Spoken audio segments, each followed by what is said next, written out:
Well, I'm very disappointed that the mayor has not spoken out on the disaster that's taking place at the Van Cortlandt Park construction site of the water filtration plant. It's already $1.5 billion over what it was supposed to cost. This is a massive cost overrun, and I think it's fair to say that if this were Mayor Bloomberg's own company, he would want to investigate why there's $1.5 billion cost overrun. He'd probably step in and take over the project himself, and he may very well fire the people who were involved in running this project. That's what he would probably do as the CEO of his company, and I'm disappointed that he hasn't done that as mayor of the city of New York, because he's very good at business. Well, this is bad business for the city. Was he too busy running for president and vice president to look at some local things like this?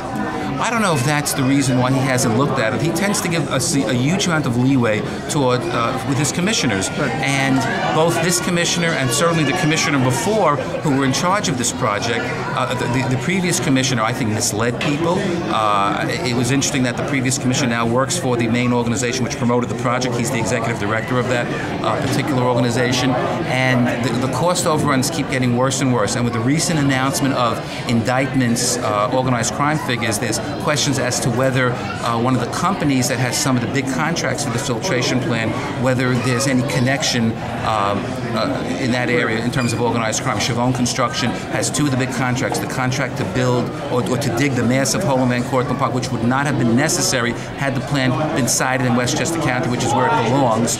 And it also has the contract to dig the massive pipeline that runs between Van Cortlandt Park, or will run between Van Cortlandt Park and Hunts Point, to deliver all the gunk that comes out of the water to the South Bronx.